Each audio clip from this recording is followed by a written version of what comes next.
We live in a world where pleasure has become the new form of control, a silent dictatorship dressed in the colors of freedom. Every day, we wake up to glowing screens that feed us instant satisfaction. Likes, swipes, purchases, laughter in 30-second bursts, an endless carousel of stimulation designed to make us forget we're empty. We call it progress, but Nietzsche would call it a tragedy, the slow death of the human spirit disguised as happiness. Once, pleasure was a reward for effort, a spark earned after the struggle. Now, it's the struggle itself we seek to escape. We are not chasing dreams anymore, we are chasing distractions from ourselves. The world no longer asks, "Who do you want to become?" but, "What makes you feel good right now?" We have built an empire of comfort and crowned pleasure as its god. Yet beneath its shimmering lights lies a silent wasteland, a generation addicted to numbness. Nietzsche warned us of this future. In Thus Spoke Zarathustra, he spoke of the last man, a creature who has abandoned greatness for comfort, who worships safety, who fears discomfort more than death itself. We have invented happiness, the last man says, blinking. And behind that blink hides the end of aspiration. No wars to fight, no gods to worship, no mountains to climb, just the dull rhythm of consumption, repeated until extinction. Look around, Nietzsche's prophecy has come true. We scroll instead of think. We consume instead of create. We drown in choices but lack conviction.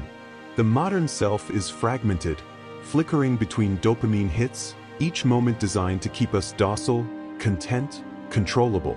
Every like, every notification, every shiny new distraction keeps us from confronting the silence within. And what happens when a man never faces that silence? He becomes hollow. He forgets how to suffer meaningfully. He forgets that suffering, not pleasure, is the birthplace of depth. Nietzsche believed that only through struggle can the human spirit ascend. That pleasure without purpose leads to stagnation, and stagnation is the death of the soul. We call our world free, but what kind of freedom is it when we are enslaved by the need to feel good? What kind of progress is it when attention is our most valuable currency, and it is constantly being stolen? The ancient philosophers warned of this. Epicurus, Seneca, even the Buddha. They knew that pleasure without discipline leads to decay. The mind that chases comfort forgets courage. The man who fears pain becomes incapable of love, creation, or transcendence. Nietzsche asked a question that still echoes through time. What happens to a man who no longer suffers, but merely consumes? The answer is before us, a civilization full of noise, yet terrified of silence. A world overflowing with pleasure, yet starving for meaning. And perhaps the greatest irony of all is this: the more we chase happiness, the further it runs. Because pleasure, when worshipped as a god, does not serve, it enslaves. Nietzsche saw what few dared to see, that the pursuit of endless comfort would not lead humanity to paradise, but to emptiness. He believed that when man removes struggle from his life, he removes the very thing that gives life meaning. To live without challenge is to live without purpose. And to live without purpose is to face the abyss of nihilism, a state where nothing seems to matter, where all values dissolve into the fog of indifference. In The Gay Science, Nietzsche declared, "God is dead." But this was not a victory cry, it was an autopsy report. He was diagnosing the spiritual collapse of a civilization that had lost its center. The death of God meant the death of absolute meaning. No divine plan, no moral anchor, no higher calling. Humanity was now free, but it was a terrifying freedom. For without something greater to strive toward, man was left alone, armed with reason, but starved of significance. In the vacuum that followed, pleasure rushed in to fill the void. Comfort became the new morality. Entertainment became the new faith. Nietzsche saw this not as liberation, but as decay. The human being, once capable of conquering mountains, now trembled before discomfort. The instinct to overcome, the very essence of life's vitality, was being replaced by an instinct to avoid pain. And in that avoidance, something within the human spirit began to die. Pleasure without struggle becomes poison. It numbs the will and makes existence feel shallow. This is what Nietzsche meant by the death of struggle. The modern man, shielded from pain and difficulty, is left with an inner void that no amount of stimulation can fill. He becomes what Nietzsche called the passive nihilist, someone who has lost belief in higher values but is too weak to create new ones. Instead of rising above the collapse, he sinks into distraction, amusement, and indifference. Modern psychology now confirms what Nietzsche intuited more than a century ago. Dopamine, the brain's pleasure chemical, is not meant to be constantly triggered. It was designed to reward us for progress, not for stagnation. Yet in the digital age, every swipe, every like, every purchase provides a counterfeit version of accomplishment. The result is hedonic adaptation, the treadmill effect where pleasure quickly fades, forcing us to chase the next high just to feel alive. The more we indulge, the less we feel. History has seen this pattern before.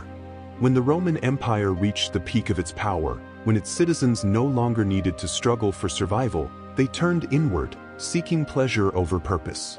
Bread and circuses replaced courage and duty. Art became decoration. Philosophy became indulgence.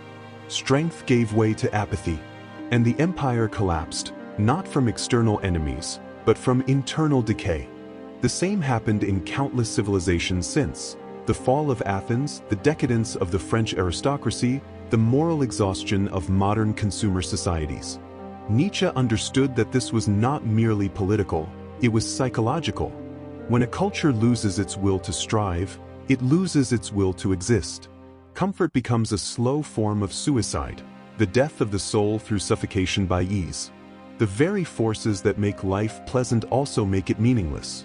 That is why Nietzsche warned that the fear of suffering is the beginning of the end, because to reject suffering is to reject growth. Pain is not the enemy of life, it is its proof. Without it, there can be no strength, no art, no transcendence. In The Will to Power, Nietzsche wrote, "He who despises suffering despises life itself." To despise suffering, then, is to despise the very thing that makes us human, the will to overcome, to transform, to turn pain into creation. And so, the question Nietzsche leaves us with is this: when we remove every hardship, when we silence every discomfort, when we build a world without struggle, do we create a utopia, or do we create our own extinction? Nietzsche once warned that when humanity seeks only comfort, it will become tame, domesticated by its own pleasures. Today, that prophecy has come true in ways he could never have imagined. We live in a world where pleasure has been industrialized, engineered, packaged, and sold back to us in infinite variations. The modern marketplace no longer sells products, it sells dopamine. Every scroll, every click, every craving has been carefully studied, quantified, and optimized to keep us chasing satisfaction that never arrives. This is no accident. The systems we inhabit, social media, entertainment, consumer capitalism, are not merely reflections of human desire, they are its architects. The algorithms that govern our feeds are not neutral observers. They are sculptors of attention.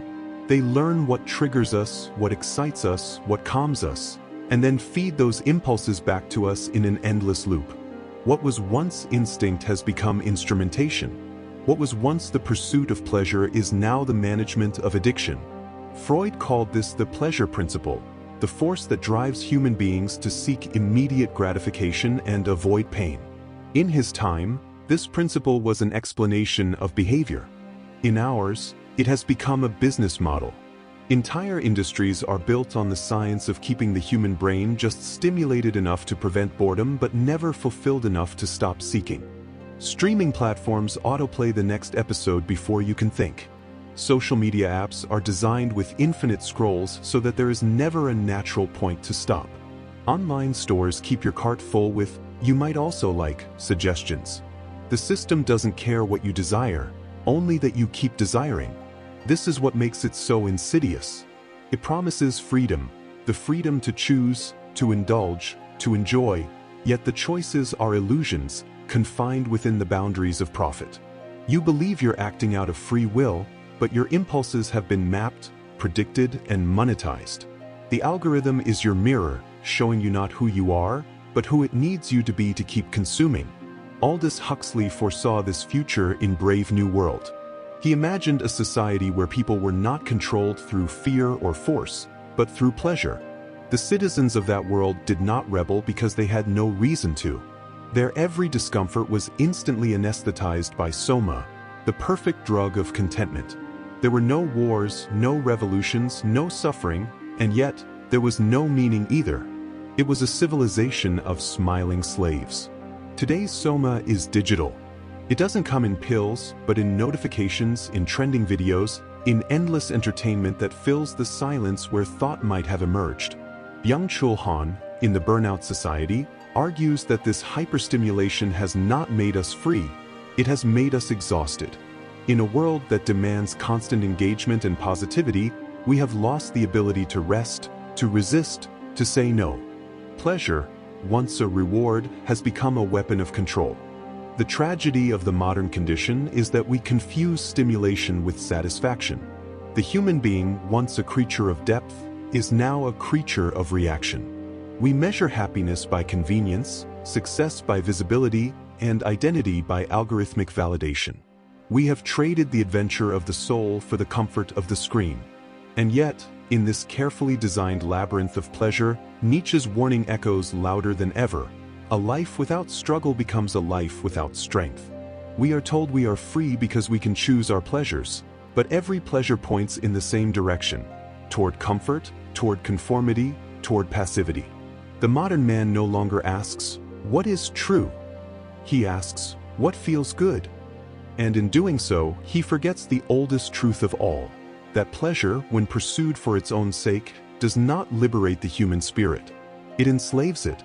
There is a silent paradox at the core of human existence. We all want happiness, yet it is suffering that shapes us. Every human being seeks comfort, yet it is discomfort that awakens the soul. Nietzsche understood this tension better than anyone.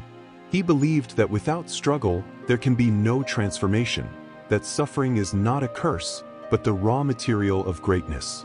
In his philosophy, Nietzsche introduced a more fatty, the love of fate. It is not merely the acceptance of suffering, but the embrace of it. To say yes to life, not only when it is beautiful, but when it is brutal. To see every hardship as necessary, not as an obstacle, but as part of the path itself. Amor fati is the courage to affirm existence without resentment, to look at tragedy and still say, "This too is good." The modern world resists this idea because it worships pleasure and fears pain. We have built an entire civilization designed to eliminate discomfort, to avoid confrontation, silence grief, medicate anxiety, and distract despair. Yet, in doing so, we have robbed ourselves of depth. Nietzsche warned that a society without suffering becomes spiritually sterile.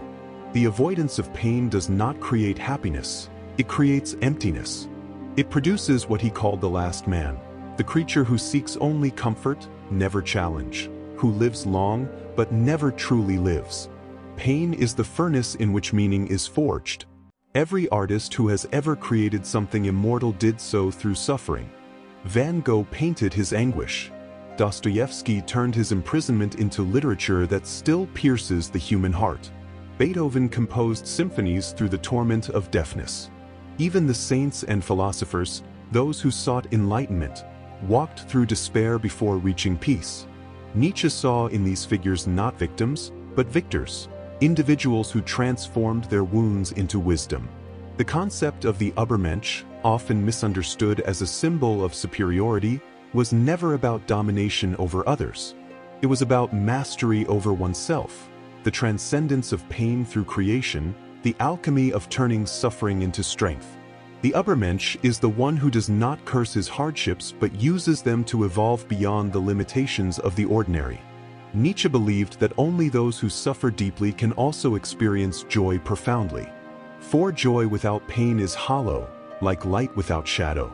Modern psychology has confirmed what Nietzsche intuited more than a century ago. Viktor Frankl, a Holocaust survivor and the founder of logotherapy, built his philosophy on the same truth, that meaning arises through suffering. In the concentration camps, Frankl observed that those who survived were not the physically strongest, but those who found a reason to endure, a purpose greater than their pain. He wrote, Those who have a why to live can bear almost anyhow. Frankl's insight was a continuation of Nietzsche's legacy, a proof that even in humanity's darkest moments, the spirit can choose meaning over despair. Neuroscience now shows that pain, when faced consciously, rewires the brain for resilience. Adversity forces the mind to adapt, strengthening neural pathways that foster emotional endurance.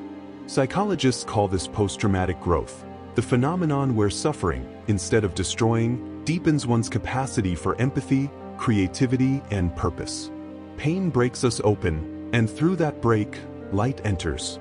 To love fate, amor fati, is to understand that life's tragedies are not interruptions of our story, but essential chapters within it. Nietzsche's call was not to seek suffering, but to stop fleeing from it. To walk into it with eyes open, knowing that it is through the shadow that the self becomes real. Because meaning does not come from escaping the storm, it comes from learning to dance within it. True joy, Nietzsche believed, is not the absence of suffering, it is the affirmation of it. It is standing amid the chaos of existence and still saying yes. The one who suffers and still chooses to love life, that is the highest form of strength. It is in that sacred yes that man transcends himself, turns despair into creation, and transforms pain into power. In the end, every life worth living passes through the valley of suffering. But those who walk through it, instead of running from it, discover what the pleasure seekers never will, that meaning is not found in escaping pain, but in embracing it as the very proof that we are alive. In every human heart lies a hunger, a craving for more. More comfort, more pleasure, more validation. Yet, the irony of modern existence is that the more we consume, the emptier we become. The modern man is drowning in abundance yet starving for meaning. He seeks satisfaction in fleeting moments, the dopamine rush of a notification, the artificial comfort of endless entertainment, the illusion of connection through a screen. But these pleasures are not nourishment, they are distractions, beautiful cages made of gold. Friedrich Nietzsche once spoke of something far greater, the will to power. Not the will to dominate others, but the will to create, the will to transform chaos into form. It is the divine spark within every human being that says, I will not merely live, I will shape life itself. While most people consume what already exists, the Creator gives birth to something that never did. This is not an act of ego, it is an act of transcendence. For to create is to wrestle meaning out of nothingness, to stand against entropy and proclaim, I am. Pleasure, by contrast, is the shadow of creation. It comes and goes like a ghost, whispering promises of happiness it can never fulfill. It numbs rather than nourishes. The man who chases pleasure is forever enslaved to the next desire, the next thrill, the next validation. But the man who creates, who paints, writes, builds, teaches, loves, he does not chase meaning. He generates it. The modern consumer seeks escape from suffering. The Creator uses suffering as fuel.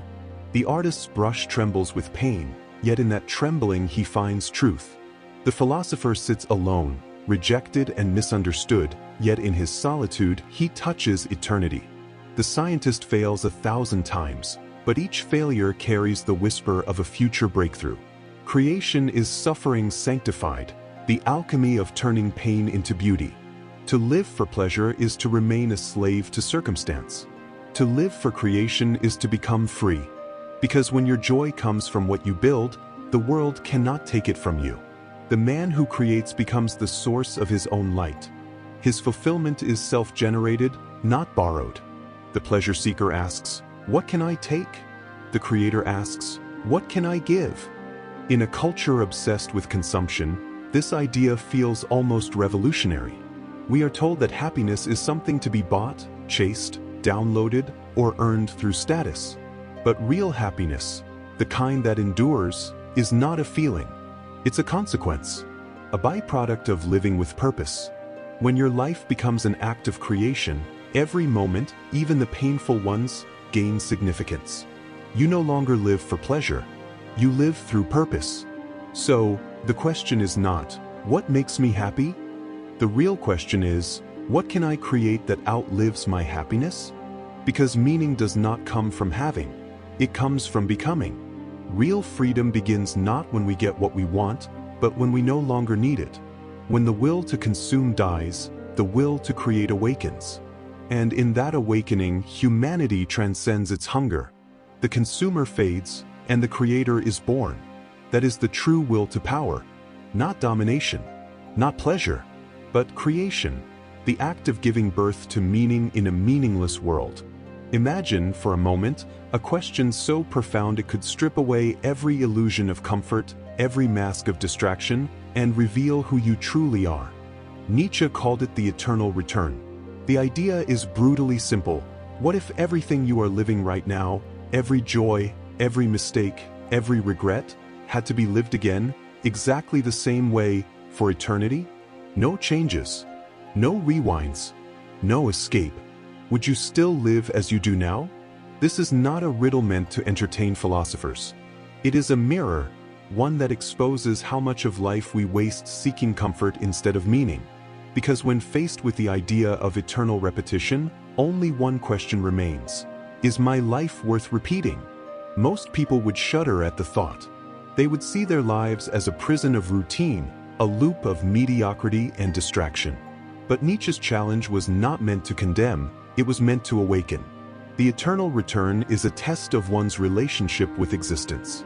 If you can say yes to reliving your life forever, it means you have lived authentically, not as a slave to pleasure or fear, but as a creator of meaning. In the modern world, this question feels even more urgent. We have built a civilization devoted to comfort, not courage. Every invention, every app, every system whispers the same promise. You don't have to struggle anymore. But in removing all struggle, we have also removed the depth that gives life weight. We have comfort but no vitality. We have pleasure but no purpose. Look around, we live in an age of simulated happiness. Instant gratification, infinite entertainment, endless distraction. And yet, depression rises, anxiety spreads, and meaning evaporates. We have everything except the reason to live for it. Because comfort, no matter how perfect, cannot fill the void of an unlived life. Nietzsche's eternal return reminds us that the highest form of existence is not comfort, it is affirmation. To look at every moment, even the painful ones, and say, yes, this too is part of me. The man who can love his fate, amor fati, becomes untouchable. Because he no longer resists life, he embraces it. Every wound becomes wisdom. Every loss becomes transformation. Every sorrow becomes sacred. To choose meaning over comfort is to reject the illusion that happiness comes from ease. It is to understand that joy is not found in escaping suffering, but in transcending it. Comfort numbs you to life, meaning awakens you to it. And the moment you stop running from pain, you discover a hidden strength. The strength to live deliberately, even knowing that life is brief and uncertain. So, ask yourself, if you had to live this life again and again and again, would you still live it the same way? Would you still choose safety over truth, distraction over depth, pleasure over purpose? Because the ultimate act of power is not to escape existence, but to affirm it, fully, courageously, endlessly. Pleasure fades. Meaning endures. And he who learns to suffer well, learns to live forever.